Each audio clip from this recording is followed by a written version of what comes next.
Welcome back to the channel.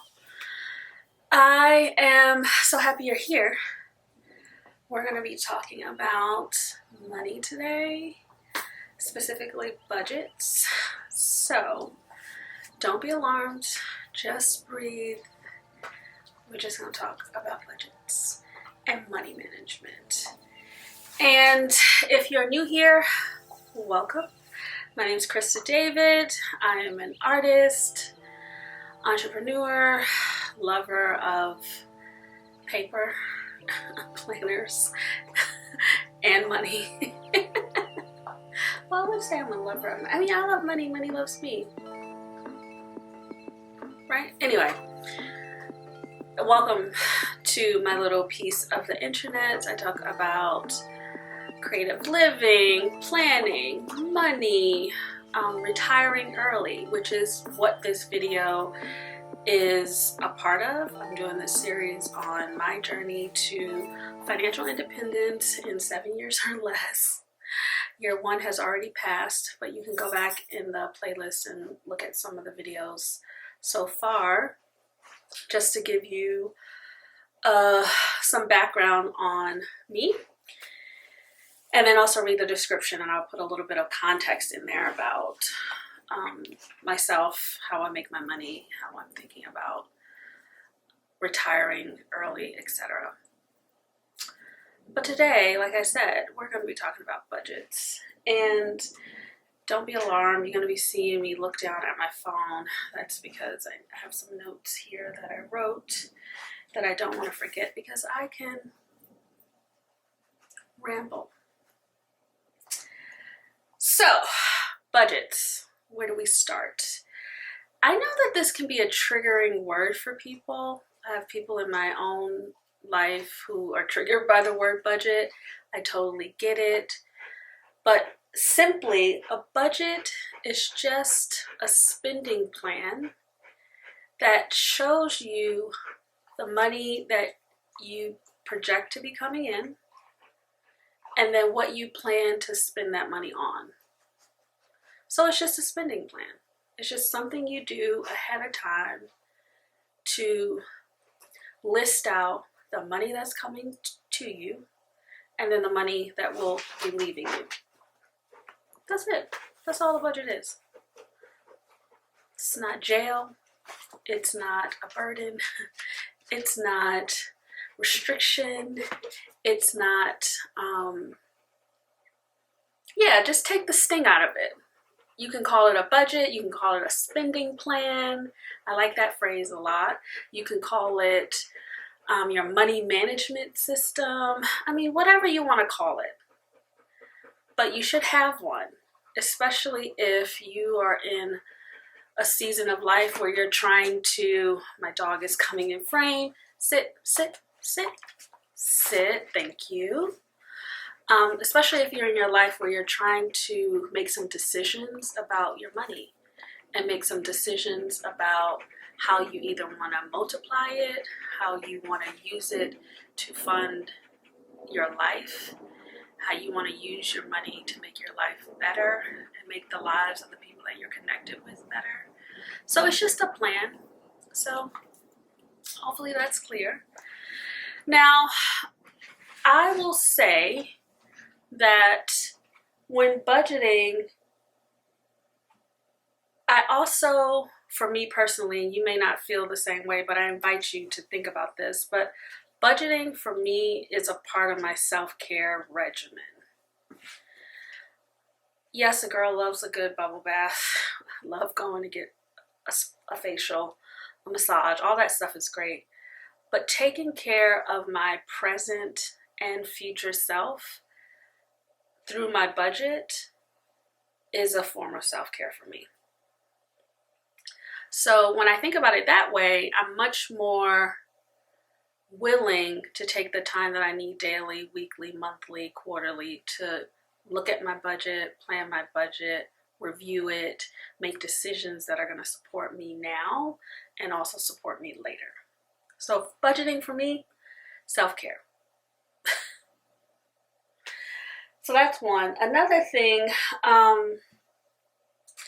There's no right or wrong way to do a budget, just as long as you have a plan that tracks income and expenses, you're budgeting. And that can be as simple as a piece of paper, like in a little notebook that you got from the dollar store, and a pen, and you just track things by month. That can also be a fancy smancy spreadsheet that you get off of Etsy and you use or you make yourself in Excel or Google Sheets. That can also be a tool, a budgeting app like YNAB, you need a budget, or Monarch Money, or Rocket Money. What are some other ones?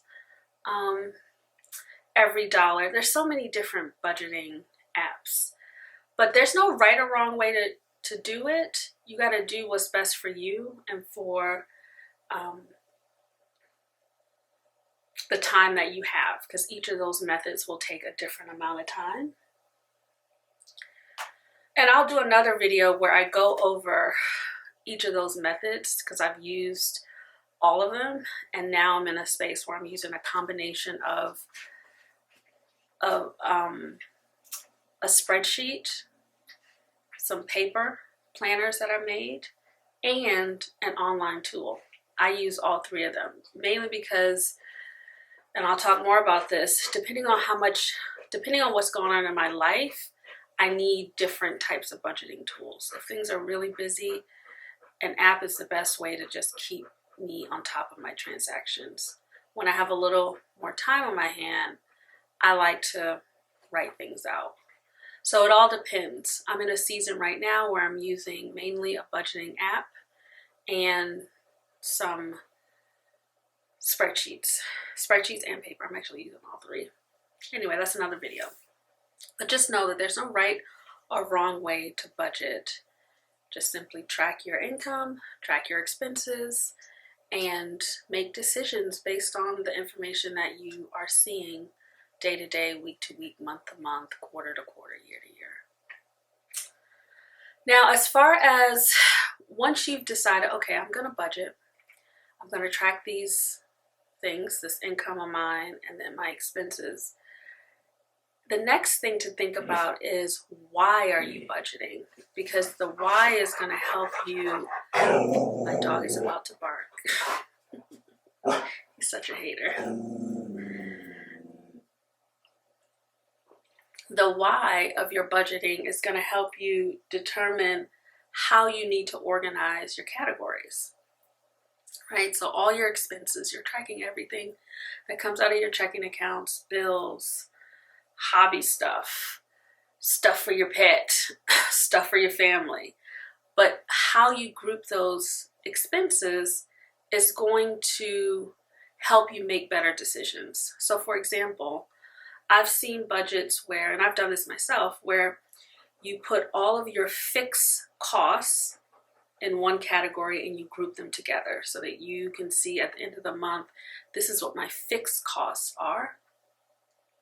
And then I've seen you put alongside your fixed costs, you put your variable costs.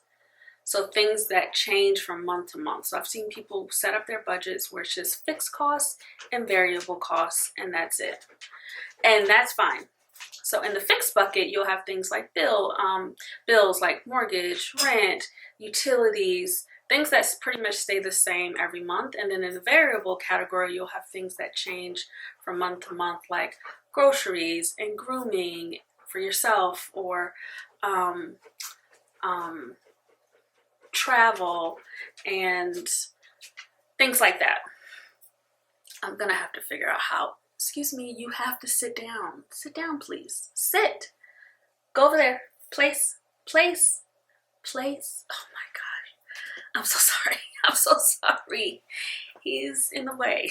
I just played with him to get him tired so he can sit down. And what was I saying? Yes, so organizing your expenses, you have to think about that a little up front to figure out, okay, why do I want to organize my costs in these ways? What kind of information is it telling me? What do I want to know? That's going to help you organize your budget. So one way is fixed and variable. I just leave it at that. Another way, just looking at my notes,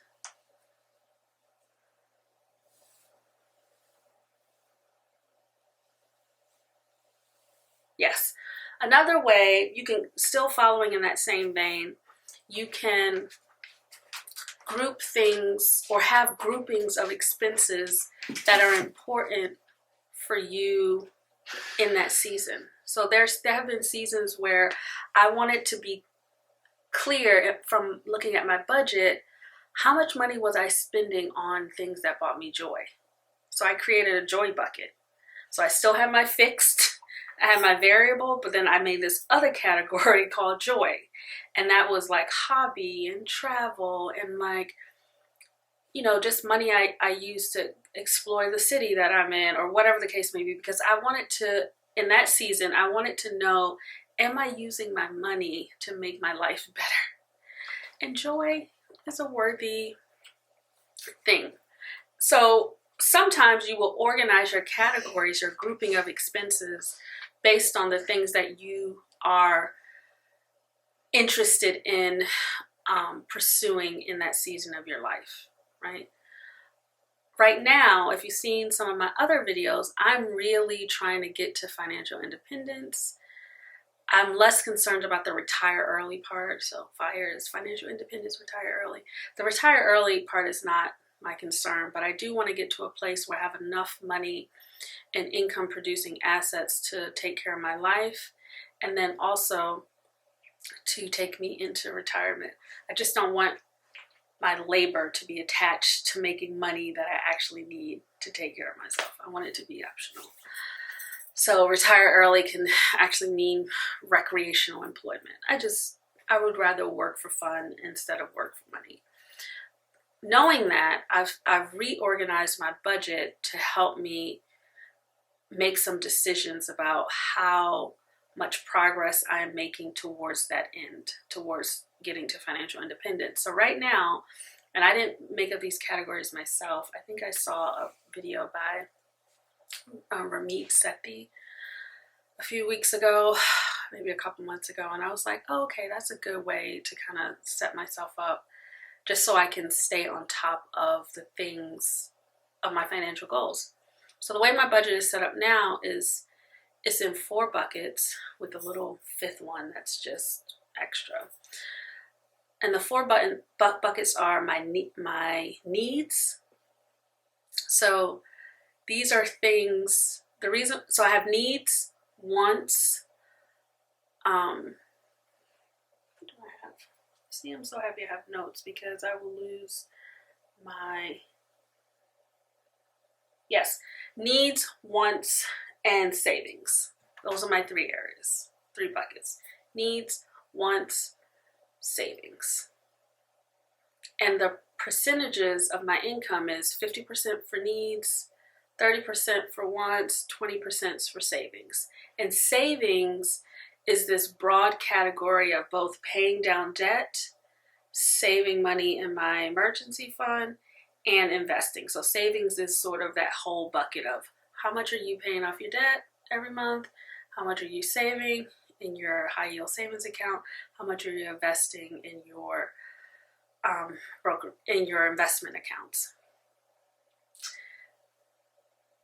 Wants are the things that are essential to my life. That category is probably the wants, and then in the savings category are the most important to me because the wants tell me exactly what I need in order to run my life currently. And if you were to tell me, Krista, in retirement, all you will have is sort of what you have now, I would be like, you know what? I'm good with that. I live a pretty good life. I have a nice home. I'm fixing it up. I travel the world. I have money to do whatever I want with, for the most part. I buy nice things. I'll be okay. So having that needs category is actually telling me what is my bottom for the kind of life that I want to live. In that needs category, I have mortgage, utilities, groceries. So my groceries is not in some other category. I need food. That's a necessity. I also have all my insurance in that category, all my Um, what else do I have in that category? Car insurance, all those things, transportation, those are needs. So if nothing else, if I had that amount of money, I would be able to be okay. And then the next category are my wants. And technically, this is like the variable category. This is where 1 month I may spend $300 on clothes. The next 2 months I may spend nothing. 1 month I may spend money, you know, helping my family. The next month I may not have to do that. So this is sort of like the needs category, things that can shift and change. And that is the category that I can dial up or down depending on what kind of income I have coming in. And then, like I said, that third category is the savings category. So I'm organizing my budget in those buckets. So it's 3, not 4. And then that extra, I also set out an extra bucket, which is technically a need, but I put it separately just so I can track those expenses, is all the expenses related to my dog. So he has monthly wellness care, he has pet insurance, he has toys and clothes, he has grooming. And I just want to keep a pulse on that. So I put all those things together in one bucket. But technically, I know that those are all needs. So, because I mean, I'm not going to take care of myself and not take care of my fur baby. I've committed the next, I think his life expectancy is about 12 years, 15 years. I've committed myself to my dog. So his needs are my needs. So, but just for the purposes of being able to look at my budget and make decisions, I have his stuff separated in a separate bucket. So that's how I have my budget set up for this year, because it will give me the information that I need in order to make decisions about, am I doing the things that will put me in a position to reach financial independence? Now, the percentages are currently, you know, you'll hear people say 50% for needs, 30% for wants, 20% for savings and debt and that kind of stuff. And I think that's the standard. I mean, maybe I shouldn't say the word standard. I don't know really where they got these percentages from. But those are the percentages that I've seen. In order to reach financial independence, as you know, you have to get your savings rate up. So my savings bucket currently, some months, it has been 5% for whatever reason. I don't know. This is why a budget is really good, because you think you're doing something until you look at the numbers and you're like, what the hell did I do with my money? Whereas last month for me, it was 38%. So now that I have my budget set up in these categories, I can start to see how my savings rate is changing from month to month, and then work to get that savings rate higher. Ideally, I would love to be in a position where I'm saving 50% of my income. Now, if you watched my last video, you know I'm not about that frugality life that a lot of people in the FIRE movement will sort of talk about, like extreme frugality. Baby, no, I'm not doing that. I'm on the side of make more money. Make more money so you can pay off your debt and you can save and invest, period. That's where I am. That feels manageable and reasonable for me, especially because I make my money in ways where it's technically unlimited income potential. I just have to do certain things in order to generate as much money as I need. I run 2 lifestyle businesses, my art studio and my public health consultant practice. And both of them, I can do different things to make more money in both of those businesses. And I'm not one of these people who is sort of like, I need to make millions and millions and millions and millions and millions. No. If you watch my other video, you know I don't need that much money to consider myself financially independent. I'm not one of these people who are going to be on the internet like, I had $100,000 a month every month for the last 18 months. And you're like, girl, do you need any more money? Like, how much is enough for you? Because I'm telling you, If I was making revenue $100,000 and I had a profit margin of, I don't know, 70%, so you $70,000 a month, Krista will do that for a couple years, and then Krista will disappear from the internet. You will never hear from her again. She is done here. I don't need to be coming on talking about, I had $1 million year and do that year in and year out. I'm not interested in that. I'm interested in having what I need to have to take care of myself currently, take care of my future self, help my family out, and that's it, folks. So that's how I currently have my budget set up. I'm really excited to see the data come in, and with every month, every week really, I am looking at how I'm managing my money. If you don't make a budget, you won't know what is actually going on. You would presume, oh no, I'm doing okay. My bills are on auto pay.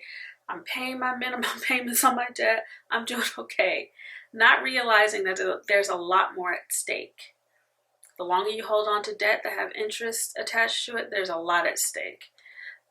You probably have more money at the end of the month that you could be sweeping into your high yield savings account or adding more money to your emergency fund or whatever, but you won't know until you write it down. That's my whole point of this video. And that's why a budget is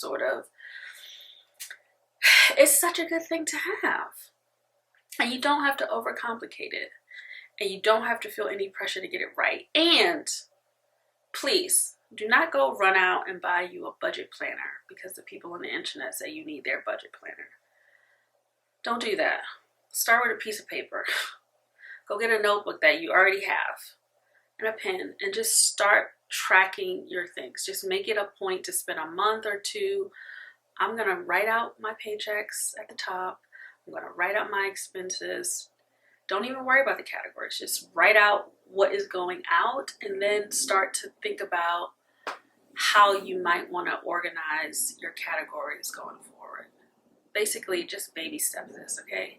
Especially if you know yourself and you know that the word budget gives you the sweats, and you also know you have a spending problem, so you want to go out and buy a fancy planner or spend $200 a month on a tool, $200 a year on a tool because you think it's going to work for you. Don't do that. Just start with what you have and feel it out. And then you can start to figure out, well, what is going to be the best tool for you for your budget, digital, analog, etc. So in the next video, I'm going to talk about analog versus digital budgeting. And if I can figure it out, I will show you the tool that I'm using. I just got to figure out how to make videos where you can see my little face and see my computer screen. I think I can figure this out. I think I can use QuickTime or something like that. But I will talk in the next video about analog budgeting and digital budgeting, and then a hybrid method, which is what I use. So if you have any questions about budgeting, let me know. I would love to know what you're doing as far as your budget. Are you budgeting? How does that feel? What are you using? Leave it in the comments because it can help other people who are reading those comments, because they might be able to pick up a tip from you. And I'd love that because, you know, we're all in this together, okay? Okay. Thank you so much for watching this whole entire video. If I said anything that was helpful to you, please consider liking this video, subscribing to the channel, and then also just sharing it with somebody else that you know is on a financial journey or just trying to do better with their finances.